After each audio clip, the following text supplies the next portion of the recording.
A very warm welcome to all of you joining us today for the second in the series of the contributions of higher education as part of the Centre for Global Higher Education webinar series.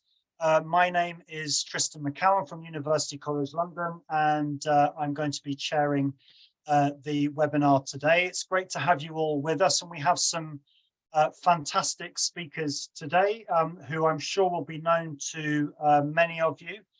And the session today is going to be on the contribution of government and global science. Without further ado, we will move on to our presentations. And the first of these is by Glen Jones from OISE, Ontario Institute of Studies in Education, the University of Toronto, who has written, published, and worked widely in questions around governance of higher education, and will be speaking to us today about the professoriate and public policy.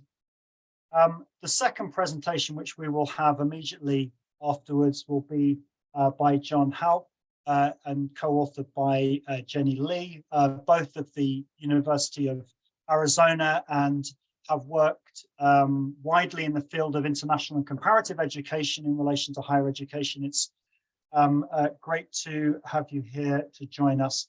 And they will be presenting on US-China collaboration in science for the global common good. So both of these chapters that appeared together in the collection.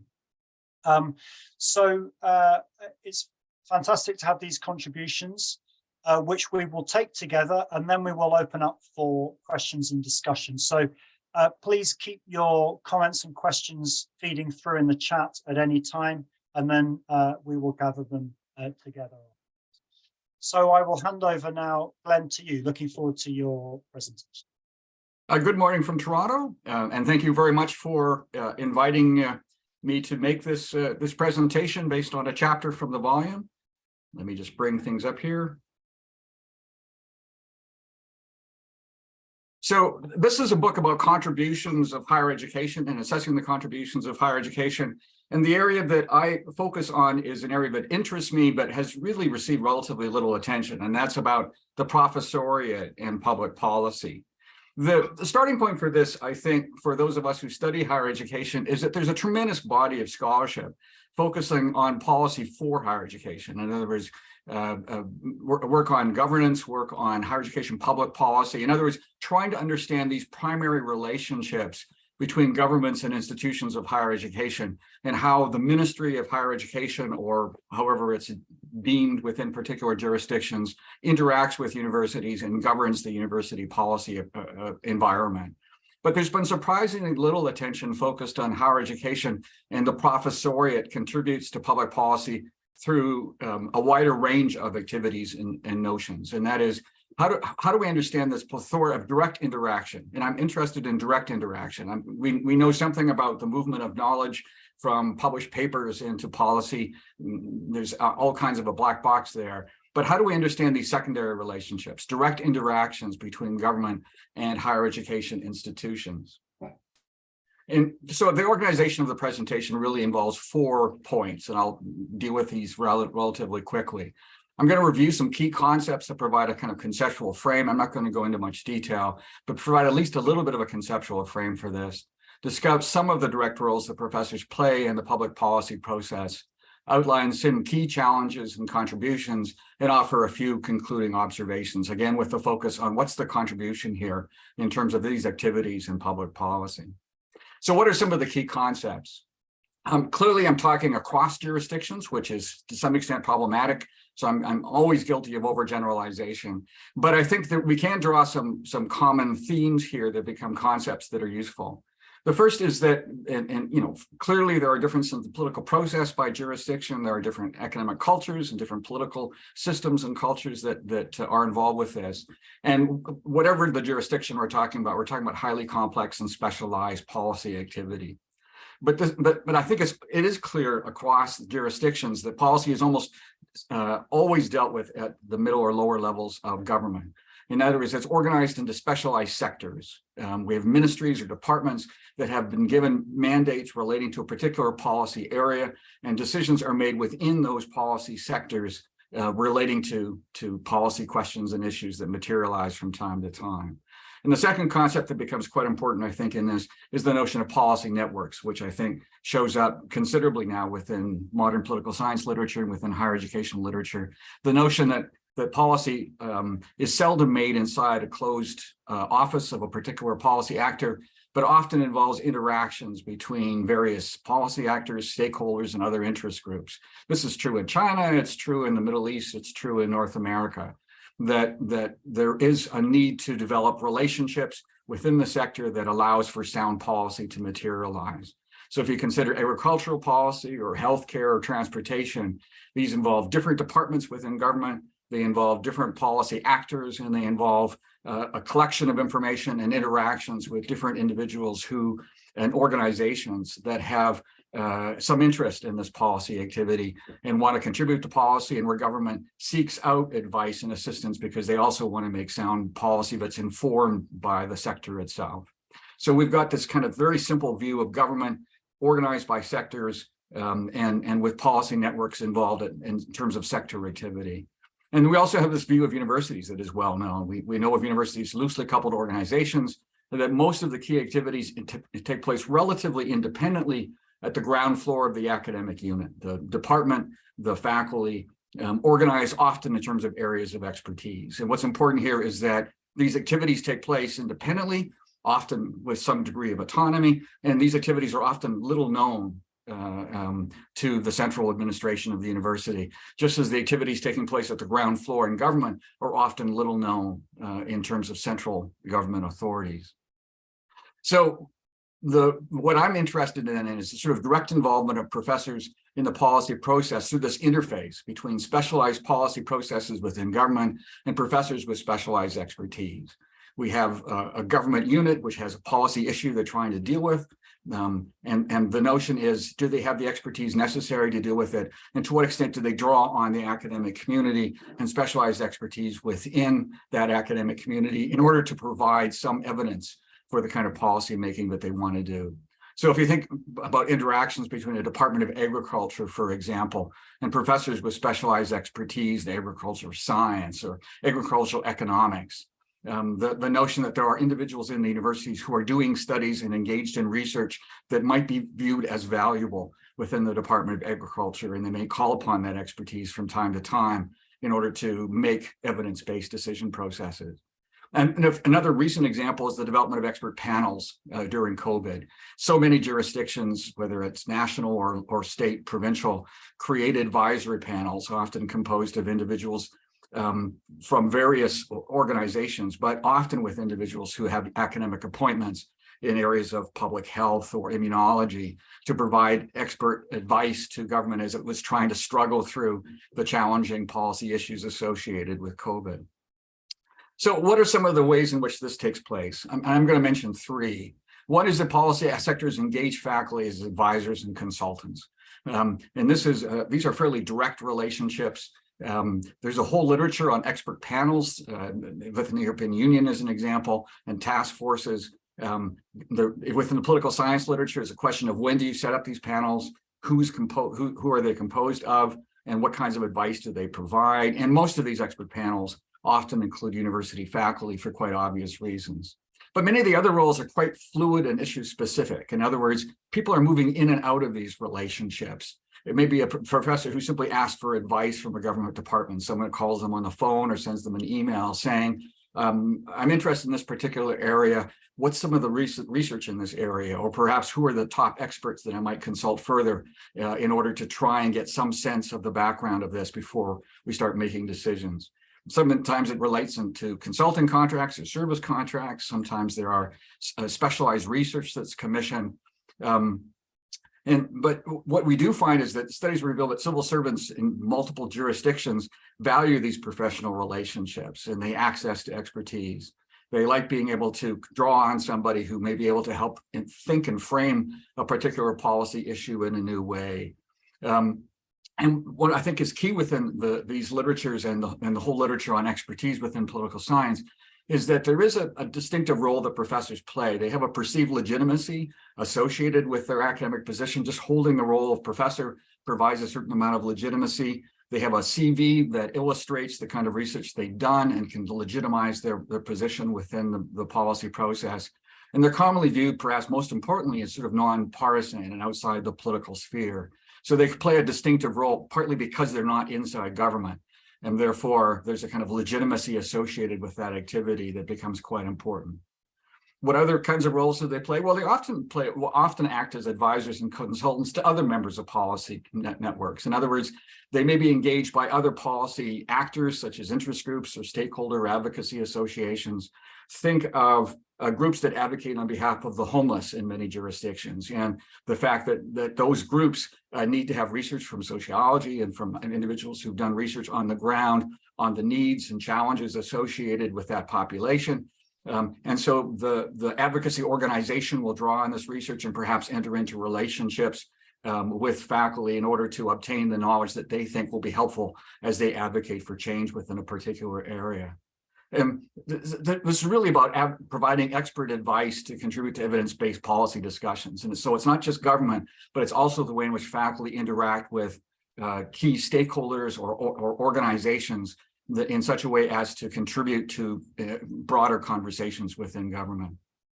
And finally, I'm going to talk about members of the attentive public. In other words, there's in a political system, there are individuals who have the time, energy, and expertise in order to contribute to conversations, even if they're not directly associated with government.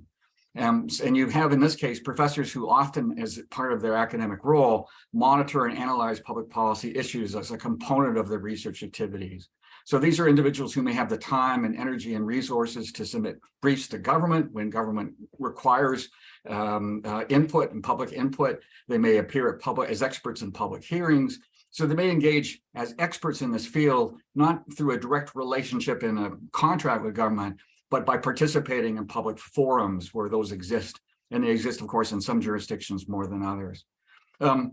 And in some fields, there's almost a symbiotic relationship between those who make policy and those who research policy. The faculty are engaged in this constant conversation of trying to understand policy development because that's their area of scholarship. And those who make policy are also very interested, I think, in the kinds of analysis that's taking place with these individuals in the attentive public. So what are some of the contributions and challenges here? Well, the argument is that professors play a direct role in contributing to expertise in the public policy process. This is an unsung contribution of higher education that's received surprisingly little attention in the higher education literature. It's received attention in the public policy literature, it's received attention in public administration, and there's specialized literature within international affairs looking at, for example, how individual faculty and expertise floats its way through the system in order to influence policy, but it really hasn't received much broader attention. Most of these relationships are frequently fluid and episodic. They move in and out. There is, of course, a selection bias, and that is government is often choosing individuals. They're choosing the expertise that they want to have. They're choosing individuals that they believe can legitimately contribute. So there's a bias here. And same is true on the other side. That there are faculty who choose to engage in these activities because they want to have impact in terms of this activity, but there are also those who will refuse these to engage because they view that they're concerned about how the research will be taken up within the political process. It does require trust on both sides. So it means that governments have to value expert knowledge, and that's an issue in some jurisdictions, as we see a sort of threatening of legitimacy of science. But it's on the other side of it is that faculty also have to value this notion of public service, and they have to believe that it's important for the research to have impact. And that's not true for all faculty, of course. There are challenges of academic communication and mobilization of knowledge. There are different languages that take place within public policy conversations and within academic conversations. So there are issues of translation and interaction that are sometimes problematic. And of course, there are also risks of politicization and co-option. In other words, there are dangers associated with faculty engagement in this, in the sense that their research can be used to legitimize policies that they may actually not believe in. And that they lose control of how their research and their advice is taken up within the policy process. And there are also dangers of co-option. In other words, individual faculty can become too engaged and lose their neutrality within these policy conversations.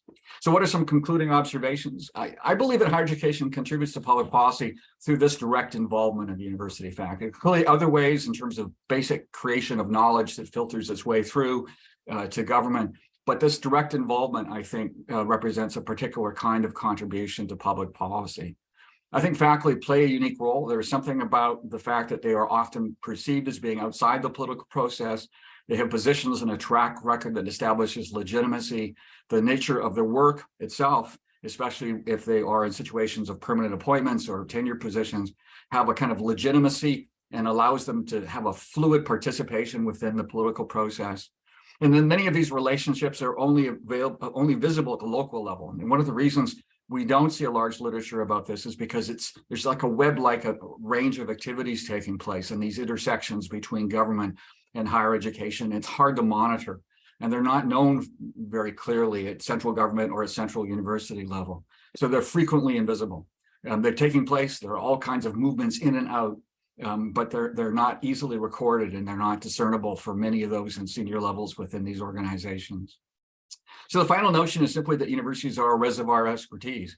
They play an important contribution because they are there with this expertise, and there can be these web-like series of relationships that take place between. And so this is a major contribution, I think, that universities play in the political arena and the policy arena, and it's one that's received surprising little attention in the literature. So I thank you very much for participating in the seminar, and I look forward to questions after our second presentation. Thank you very much. Thank you very much, Glenn, for that thought-provoking presentation. And I was reflecting on this in relation to an area I've been doing some work on, climate change and higher education, one in which there's been a particularly intense and sometimes tense relationship between the professoriate and public policy. So I was interested to reflect in relation to that. And it strikes me that all of the dynamics you've been describing and analyzing for us are change a lot from context to context. And certainly that some of the countries I've been involved in, Fiji, Kenya, Brazil, those relationships appear in such different ways from country to country. So I think it will be very interesting for our discussion later. I hope some of our colleagues from around the world will chip in the discussion later and show how context shapes some of these relationships. Thank you very much, Glenn, and we'll move on now to John for our second presentation.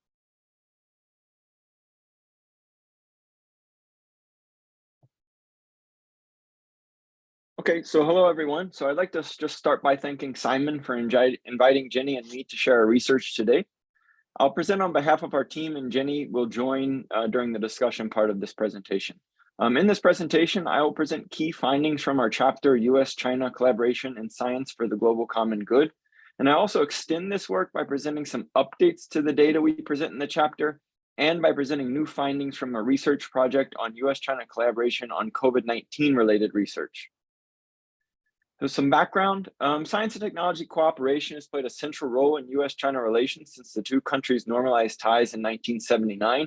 Over the last 4 decades, a complex web of science and technology relations has emerged between the two countries, enhancing both countries' abilities to engage in science and technology and to contribute to global common goods.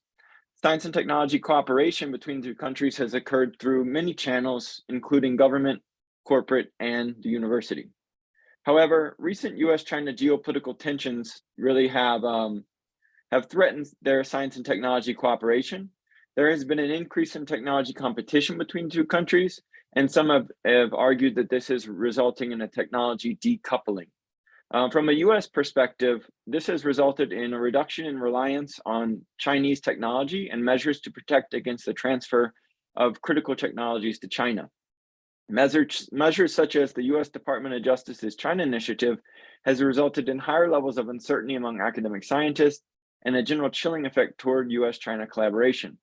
And then while earlier evidence showed that annual growth in collaboration occurred between US and China despite such tensions, recent research has shown annual declines in co-publications between the two countries. In other words, evidence has emerged regarding the negative impact that tensions have had on US-China science cooperation. So similarly, our chapter focuses on the potential impact of geopolitical tensions on US-China collaboration in each country's knowledge production capabilities. So we consider the ripple effect that such strains may have on knowledge production within the global knowledge network. And we also discuss the impact that this may have on the ability of academic scientists to contribute to universal global science. In our analysis, we examine trends in cross-border student scholar mobility, as well as trends in US-China scientific research collaboration.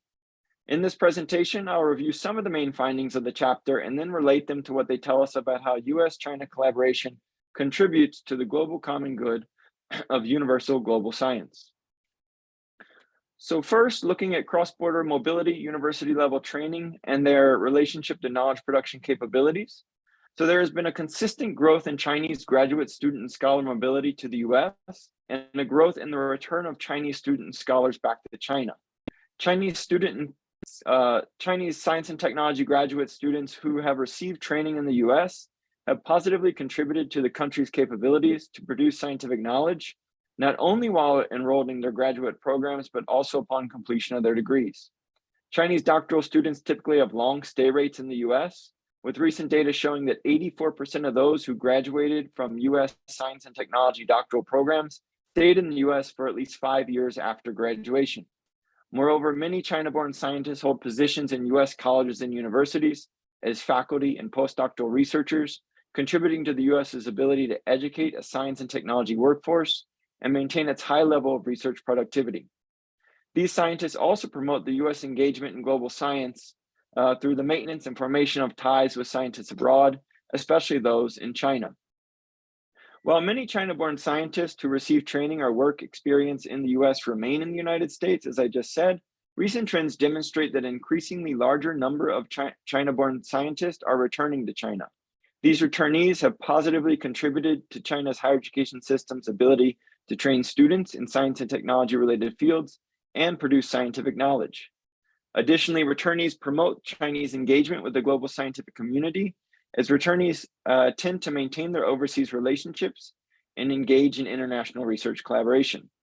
So from a common goods perspective, the growth in cross-border mobility and the subsequent impact that this has had on capacity building and knowledge production in both countries demonstrates how cooperation between the two countries has positively contributed to the global common good of universal global science. Both countries are better positioned to contribute to universal global science through enhanced capabilities, as well as through linking the two science systems, allowing for greater pooling of expertise. Sorry, give me 1 second.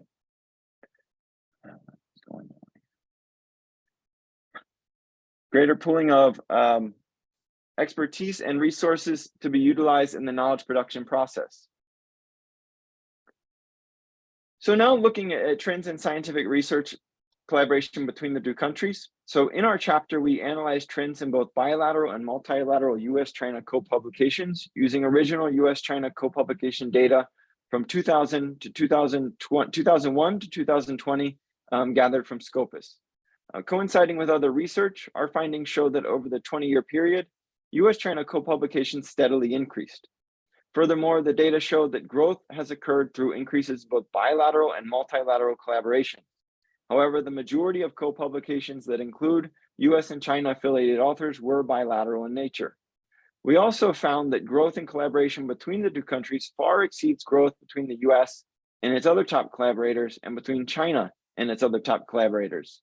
Thus, the volume output through collaboration is unique to collaboration between the two countries. With these findings in mind, the growth of US-China co-publications provides another example of the extent to which their cooperation contributes to universal global science. The growth in knowledge production networks between the US and China, as well as between the US, China, and other countries, means that knowledge flows more easily across borders, increasing its value and potential as a global common good.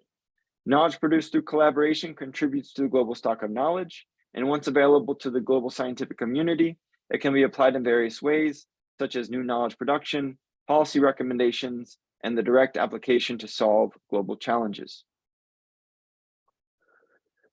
Okay, so next in our chapter, we also discuss how this exceptional growth in US-China co-publications has coincided with the emergence of the global network of science and what this means for the potential of US-China collaboration to contribute to global common goods. Through analyzing US-China multilateral collaborations using various network measures, we show that the emergence of the global knowledge network and its network structure can also be seen in changes in the network structure of US-China multilateral collaborations. Over time, in the US-China multilateral network, there were more connections between countries, and in general, more researchers from different countries collaborated on articles. This increase in connectivity implies that knowledge has been moving more freely through the network from one country to another. Thus, the extent of knowledge dissemination and the potential for knowledge to serve as a global common good has been enlarging. Moreover, there has been an increase in ties between countries combined with less clustering around central nodes in the network, which indicates that the network has become more open and power within the network is more evenly distributed, further supporting collaboration and knowledge dissemination. For these reasons and others, we argue that US-China multilateral co-publications have greater potential today to contribute to global common goods than in the past, due to the inclusiveness and interconnectedness of the network and its increased potential to produce and disseminate knowledge. So now I'm going to move on to some new data from the book chapter. As we wrote the chapter several years ago, and since the pandemic, things have changed a little bit with the data we present in the chapter. So while our chapter data showed large increases in mobility from China to US over the last two decades, more recent data shows that over the last 2 years, academic mobility from China to the US has declined substantially. Large and continual declines have occurred for undergraduate students and scholars over the last 2 years. On the other hand, graduate student numbers did decline from 2019 to 2020, but increased slightly in 2021. However, the number of graduate students from China remains below pre-pandemic levels. Thus, while declining mobility over the last 2 years, with declining mobility over the last 2 years, there have been less opportunities for collaboration and science and technology co-development in both countries. And if mobility levels remain low in the future compared to in the past, future collaboration opportunities may also be reduced between the two countries. So moving on to updated co-publication data. So our data in the book chapter ends in 2020. And so this data is extended now out until 2022. So this slide presents annual science and technology co-publications between the two countries from 2015 to 2022 using Scopus data. Unlike the increasing trends over the last 2 decades that we present in our chapter, the data demonstrate a decline in co-publications between the two countries in 2021 and 2022. When looking closer at changes in bilateral and multilateral co-publications, the data show that nearly all the declines in co-publications occurred as declines in bilateral collaborations as opposed to multilateral collaborations. The latter remained steady. This may demonstrate greater resiliency in the multilateral network compared to the bilateral network, which I will discuss in the conclusion. And then lastly, I would like to share some data from a US National Science Foundation funded study that Jenny and I are a part of. This study examines bilateral US-China collaborations on COVID-19 related research. Given we frame universal global science as a common good that can contribute to solving some of humanity's most pressing challenges, this data provides an interesting case to understand implications of US-China science and technology decoupling and US and Chinese researchers' potential to collaborate and contribute to knowledge on cross-border global challenges. In this study, we interviewed 100 scientists, 50 from the United States and 50 from China, and we surveyed 241 scientists, 91 from the United States and 150 from China. We explored several topics, including relationship formation, length of relationships, motivations for collaborating, roles and responsibilities on projects, and challenges associated with the pandemic and geopolitics. So some of the relevant findings to our chapter. First, nearly all relationships between US and Chinese researchers formed in a self-organizing manner. There was no discussion or very little discussion of government initiatives that propelled scientists to work together on COVID-19 related research. Second, most US and Chinese researchers formed their working relationships prior to the start of the pandemic. These relationships formed in many ways, including as student-professor relationships, as classmates, as co-editors of journal issues, etc. Third, the most important motivating factors for collaborating among all researchers were one, shared interest and goals, two, personal trust, and three, access to collaborators' expertise and/or data. And lastly, geopolitical tension generally did not deter scientists from collaborating, but scientists did discuss being more cautious about changing their behaviors, such as US scientists refraining from forming new relationships with Chinese scientists moving forward.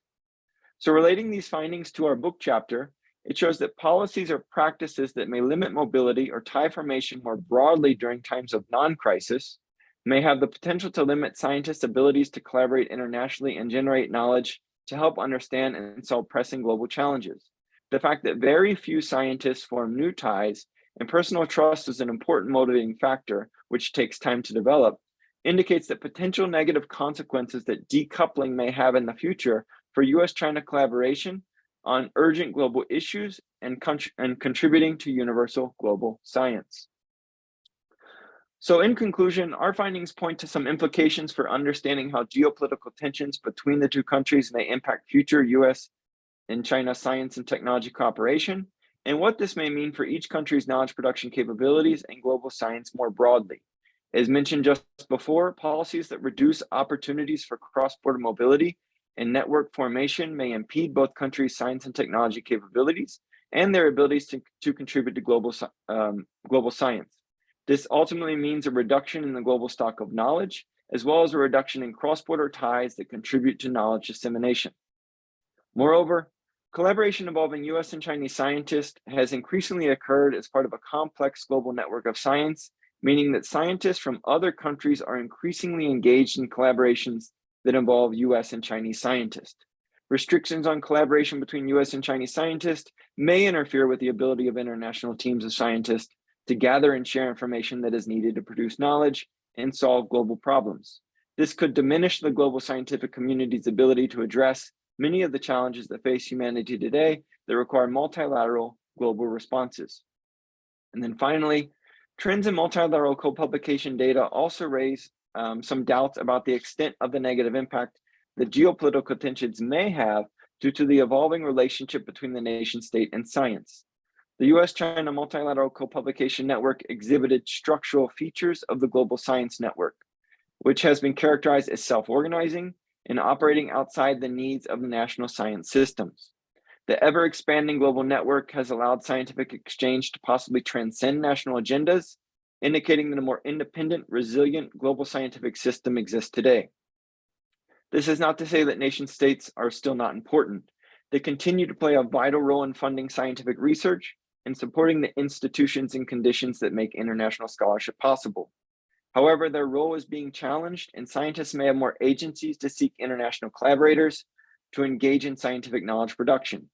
For US-China cooperation, as well as universal global science, this should be seen as a positive, and a more independent global science system likely means that collaboration will be more resilient to disruptions caused by geopolitical tensions or isolationist national policies. Ultimately, a more resilient and inclusive system will be necessary to solve the most pressing challenges now and in the future. So here are our references, and so thank you for listening, and we're happy to answer any questions you may have.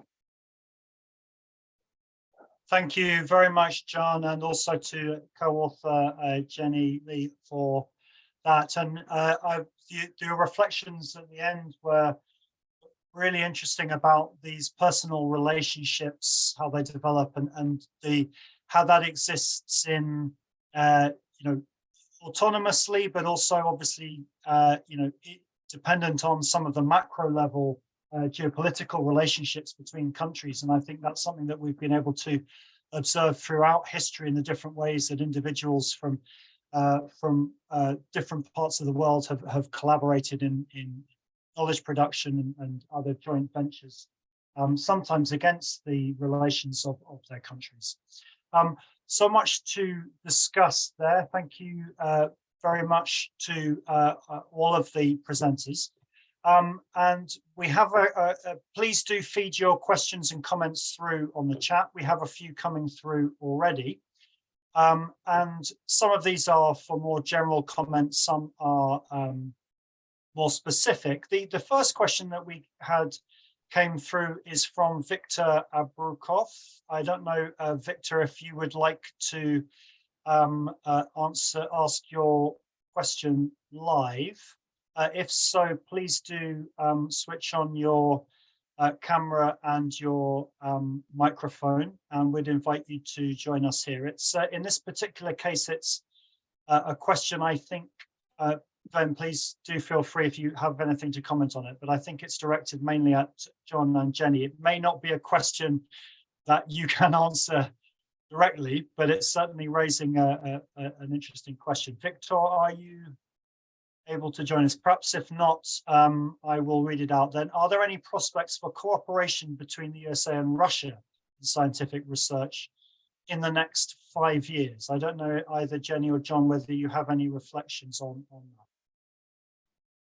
Sure, I'll take a stab at this. So when we think about the relative size, John and I have a working paper on China and Russia collaborations. And in some ways, we can draw some interesting parallels. When we think about the relative size of these scientific systems, Russia is relatively quite small in comparison. So we're not going to see this in the bibliometric data, these gigantic turns, even with the geopolitics. But one of the things we found in our body of work is that these collaborations don't suddenly occur overnight when there's a crisis, COVID, or other issues.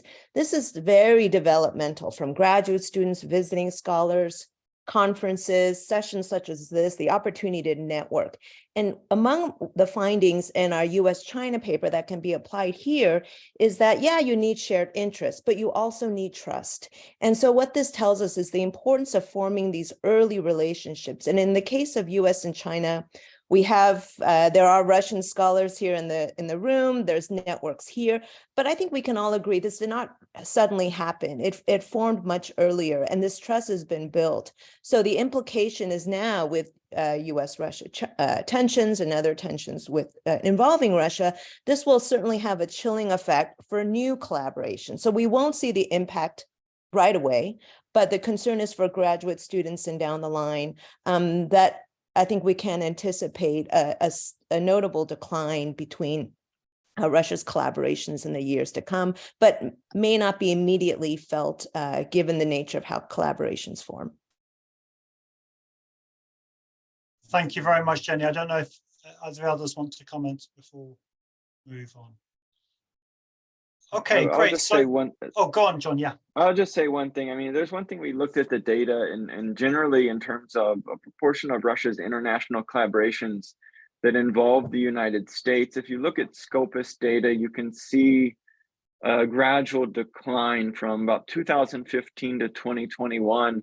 Russia is expanding its international collaborators. And so I think where you had about roughly about 25 to 27% of their international publication or international collaborations involved US scientists in 2015. In 2021, you're seeing about 22%.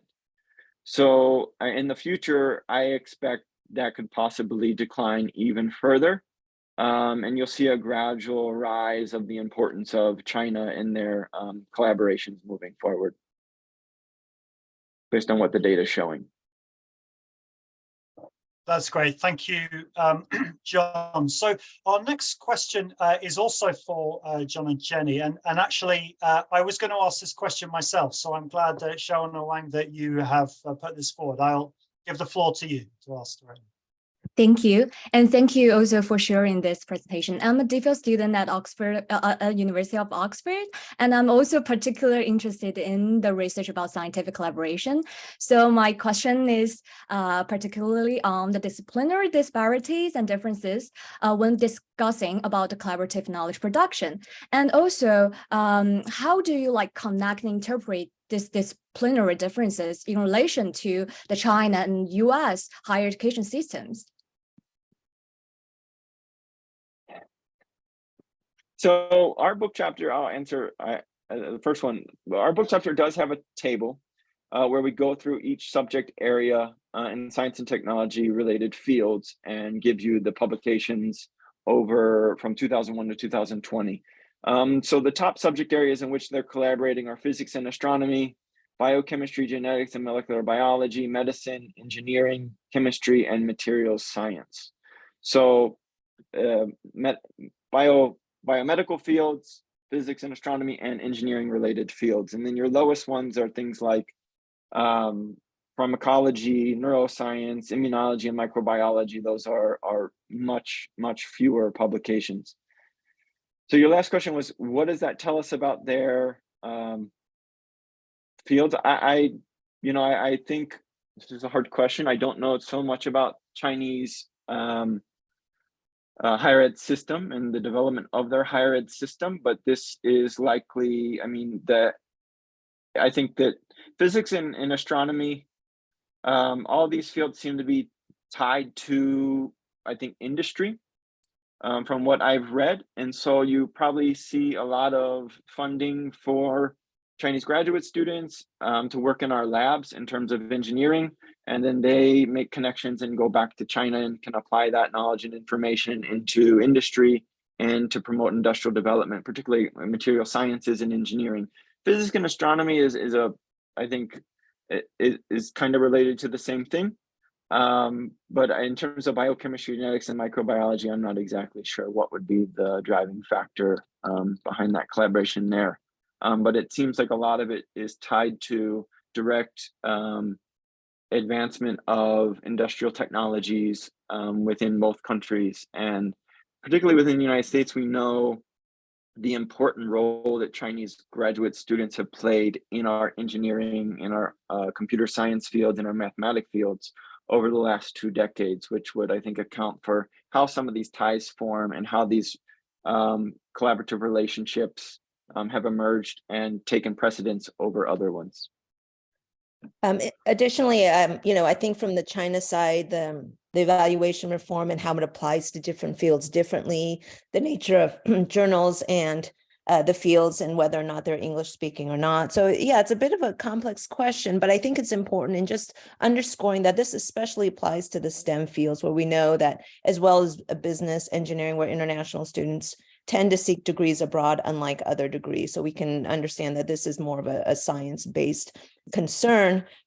Nevertheless, we are not seeing, again, the kind of big collaborations that we are in the soft sciences. But I encourage, especially our scholars here from China or students from China, please enlighten us from the China side, because I think it's really important to think about the evaluation reform and the impact that has, if any, on the social sciences and humanities. But thanks for the question.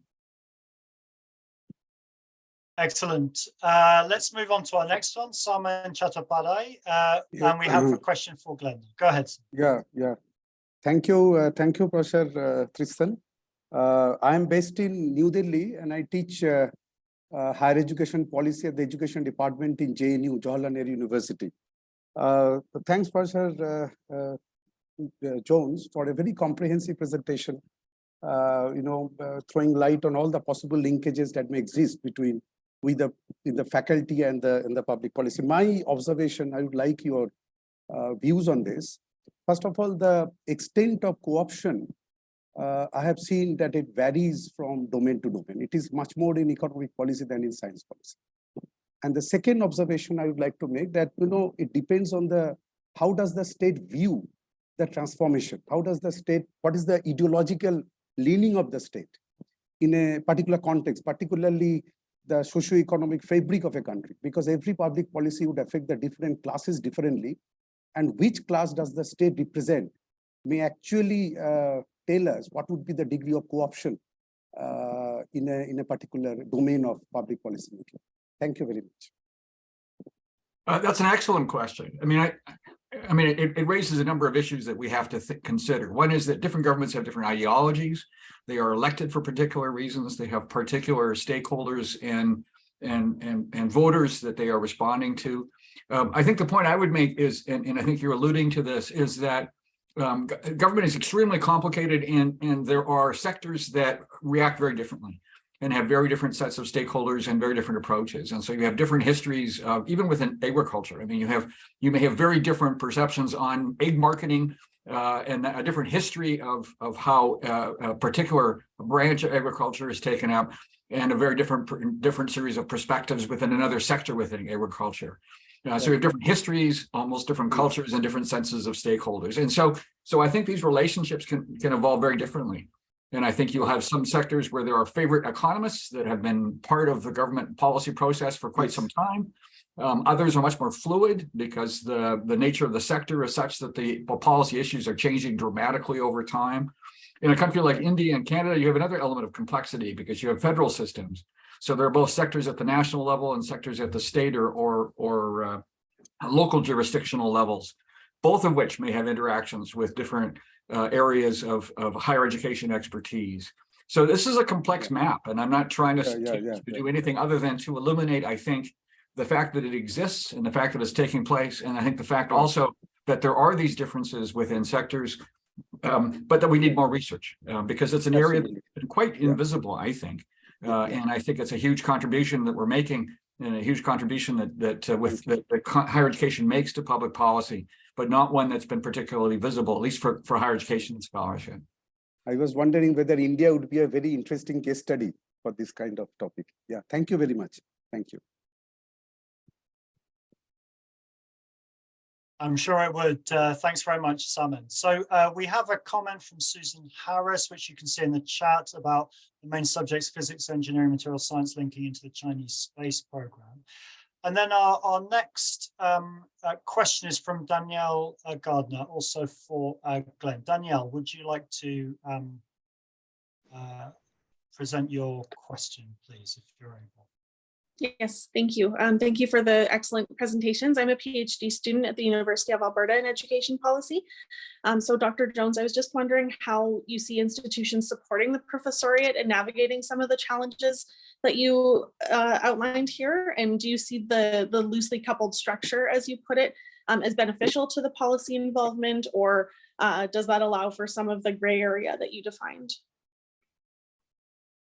I mean, I think that I think universities are always going to be loosely coupled. I mean, I think when they begin to become more centralized, they shift institutional forms. So my own sense is that's largely a given, with a few exceptions that the universities need to be loosely coupled. But on the other side of it, are there ways in which institutions of higher education can support this?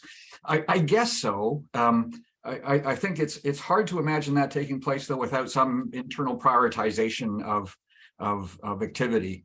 I mean, my own sense is this is functioning largely because it's this kind of fluid web of activity. And I think there is something to be said for that fluidity. In other words, professors, I think there are benefits to having professors who make decisions about engaging and then backing off. In other words, they're making independent decisions about their engagement. And it's certainly true in government. Government has the right to make decisions about what kind of expertise they want to listen to. We may disagree with that, but that's a reality of government. So I think there is something about this web-like activity, which is to some extent a contribution on both sides. But I do think we need to know more. So I mean, I raise this as a contribution, but I also raise this as something that we know something because there have been some international studies about faculty engagement with government. There have been some other studies that talk in positive terms about these relationships. But the higher education scholarship in this area is pretty lean. So I think I'm raising an issue with the notion of I think there's something here, but that requires more attention. But that's a great question. Thank you very much. Thank you.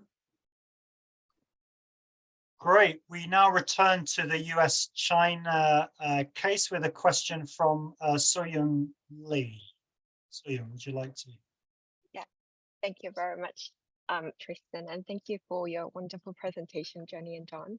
My question is about the distinction between collaboration and domination, because in the case of South Korea, because of the one-directional international student or academic mobility from Korea to US instead of, rather than the other way around. I was wondering how you would distinguish the collaboration from domination and how it would affect academic injustice. If you have thoughts, have thoughts about this issue, it would be wonderful to hear your thoughts. Thank you. Thank you for your question. And I think it's really important, just like public policy, collaboration is not a neutral endeavor. And, you know, we're in this particular work, John and I did bibliometric counts. We also, in a related work, we have also interviewed and spoken to scientists, and we know that there are power dynamics involved in all of these issues. And I think it's certainly important, and I appreciate you recognizing that. But we actually found something a bit surprising. We just started to analyze some of this data and thinking about the relative contribution. And the general criticism between global North and global South research is that you know, the global North are the thinkers, the global South are the subjects, you know, they're providing the data, and the analysis is happening at the North. I mean, there is a sense of sometimes national or cultural superiority. That not to say that doesn't happen. It certainly does happen in lots of research settings.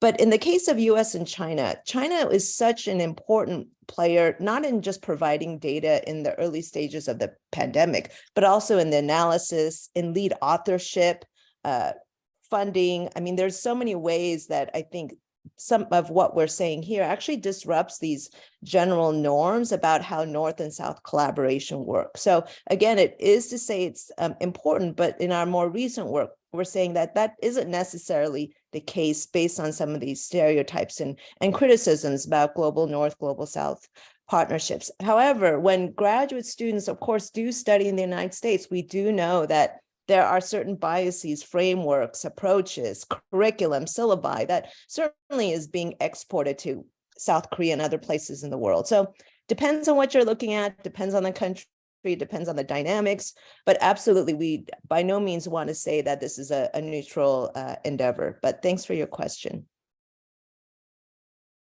We've had some really great questions. Thanks very much. Keep them coming. We have about 7 more minutes. The next one is for Glen, and I will read this out.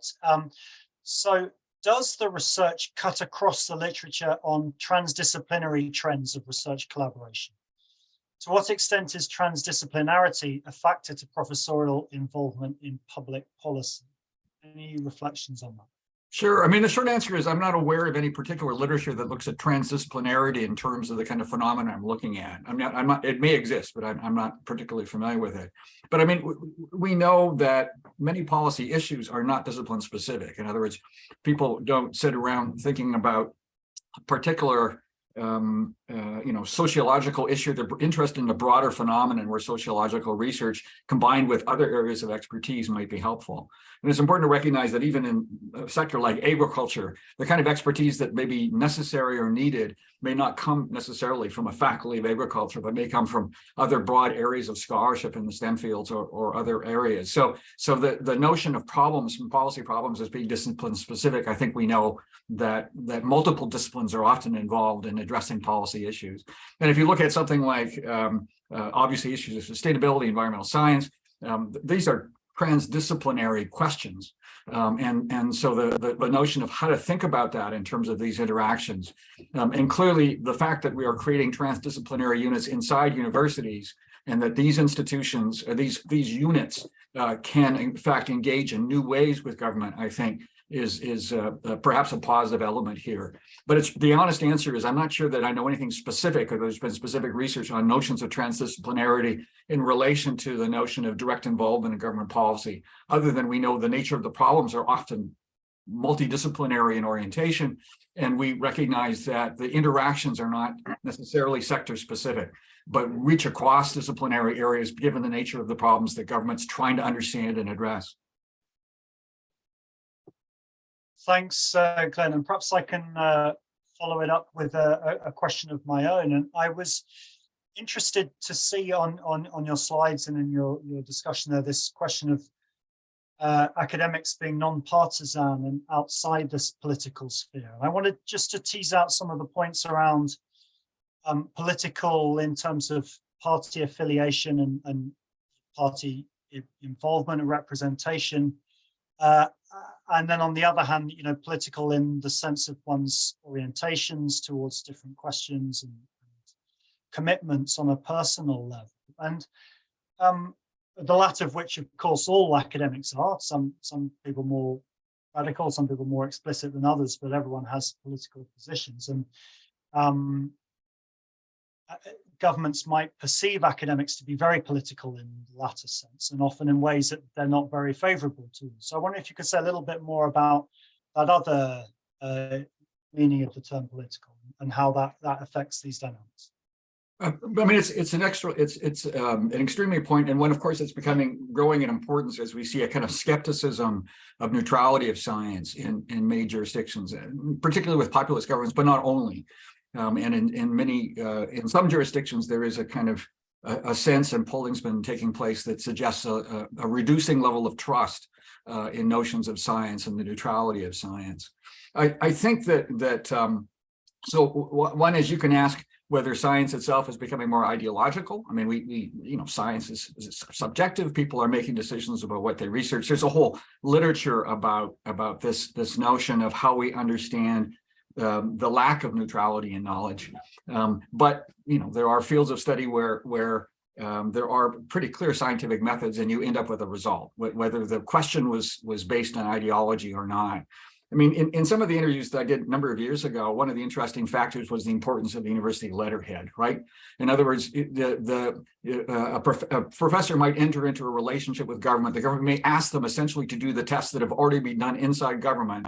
But what they're looking for is confirmation that the test was done properly, and they want it on a piece of university letterhead, because that perception of being outside of government was important within the policy process. And I think that's symbolic of some of what I'm talking about. So that it's the perception of neutrality, that someone who's not tainted by partisan politics and outside the policy environment of the government itself. We can have all kinds of arguments about neutrality, whether that's actually true, but that perception, I think, positions university faculty in a different way than many others, such as think tanks or others who might have very clear ideological perspectives within the environment. So I'm not trying to suggest that university faculty are somehow superior because they're neutral. I don't think that's necessarily true, but they are reporting to a different body, and they have hopefully traditional academic standards that provide the parameters of what they do in ways that maybe are less true amongst others within the policy process. Thanks. And your comment about the letterhead reminded me of the way that private sector firms use consultancy, external consultancy, as a way of endorsing possibly decisions that they've already taken, but they need the external validation. So I suppose the question then is, which of academics' recommendations do they adopt and which don't they? We have a couple minutes left. Perhaps just, we have a comment from Susan Harris about just going back to the transdisciplinary question around, in Germany, professors are rather wary of discussing subjects outside of their expertise. And I think there's some important questions there that I'm sure are valid in many, if not most, countries in terms of the terrain people feel comfortable in.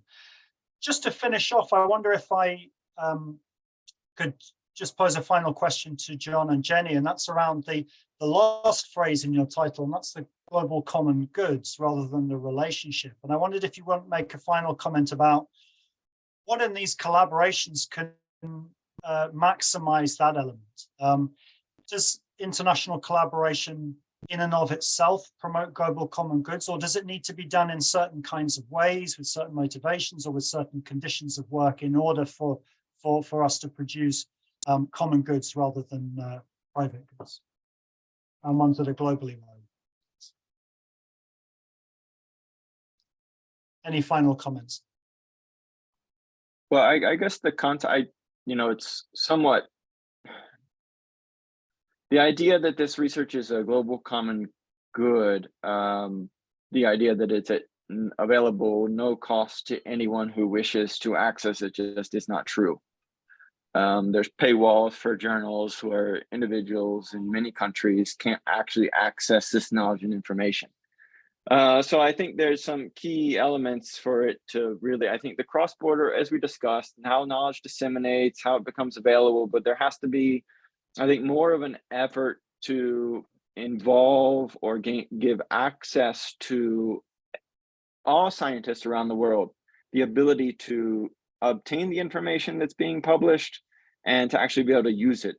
So currently right now, I know like during the pandemic, we saw a lot of journals providing access, open access to their journal articles, but now it's gone back. For example, Springer has gone back to creating the paywall, right? So if, as much as we say that this knowledge becomes a global common good, it's available to all, it's at no cost, it can be used by anybody, it's just not true, fully not true, because it's not available to everybody.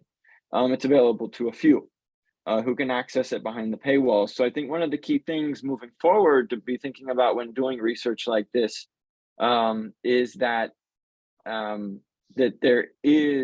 we're making that information available so that it's not stuck within institutions, it's not stuck within particular states, so that people throughout the world can actually use the knowledge and information to help themselves develop or help themselves generate knowledge. Fantastic.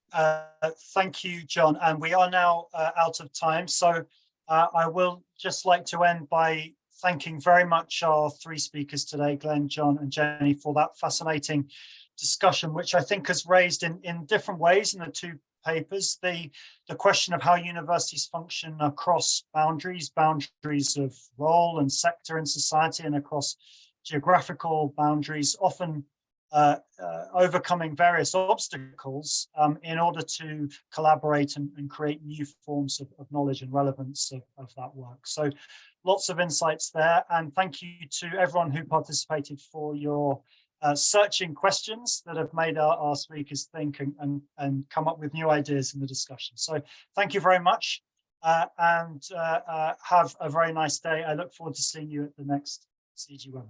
Goodbye. Goodbye. Have a great day, everyone.